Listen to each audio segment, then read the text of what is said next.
Hey guys, how you going? This is BillyEatWorld, and today we're going to take a look at a theme loadout inspired by the 101st Airborne Division.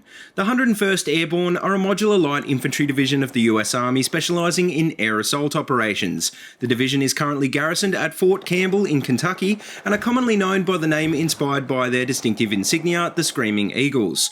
The division's first commander, Major General William C. Lee, when the division was first activated in 1942, said that the 101st has a rendezvous with destiny. Little did he know that the Screaming Eagles would go on to carve out a formidable reputation for US airborne troops and become one of the highest decorated units in the history of the US Army.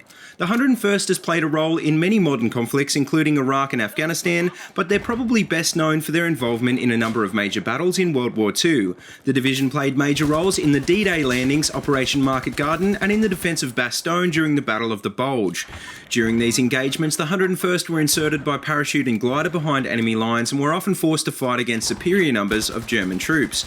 In all instances, the division contributed significantly to the campaigns they fought in, but this came at the expense of very high casualties, with many troops becoming separated, killed or injured during insertion, or overwhelmed by enemy forces. In the late 1960s, during the Vietnam War, the 101st was reorganised as an air mobile division and later to an air assault division as the unit shifted to the use of helicopters as their primary method of delivery. By 1974, the jump status of the division had been terminated, except for a number of small elements like the Pathfinders, and in 2013, the last remaining units of the 101st on jump status were reorganised into the air assault structure. In their current air assault role, the division is able to deploy by helicopter a combined arms force of up to 4,000 combat personnel. Despite this new role though, the 101st still retain their distinctive Eagle badge and designation Airborne, even though they're no longer officially considered an airborne unit. But anyway, as for the loadout itself, well, I wanted to do something a little different for this episode because most of my military loadouts tend to feature assault rifles and carbines. In this loadout, I've decided to run with the standard 7.62 light machine gun of the US Army, the M240 Bravo, and the Beretta M9 pistol. On the M240, I ran with the LCAN 3.4x scope, known in-game as the M145, and no other attachments except the bipod. On the M9, I chose to run with no attachments at all, and to round out this loadout, I decided to run with the ammo crate, C4, M67 frags, and the defensive perk.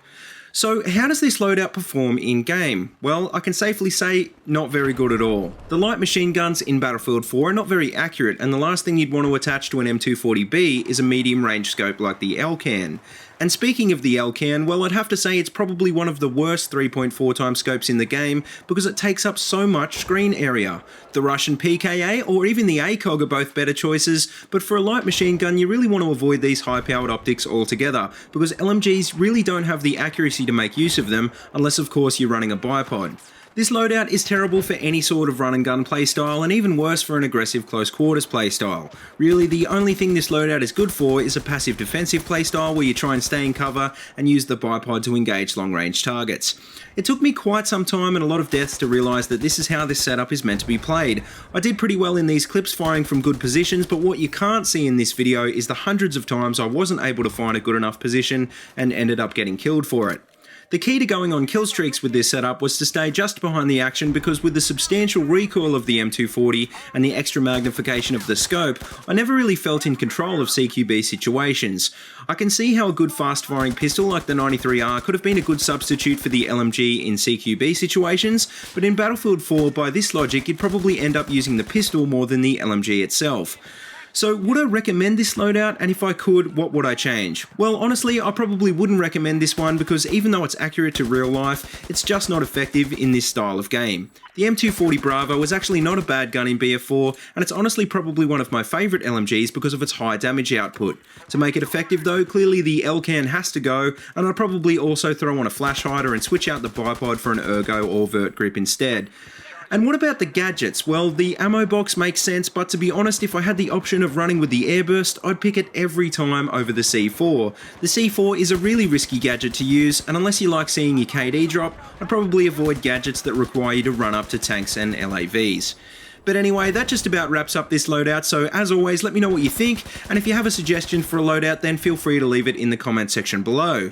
If you like what you see, please remember to like, comment, and subscribe, and if you haven't already, please check out all my other Battlefield 4 videos. I've got them all linked in a playlist in the description below. But until next time, see you later, and have a good one.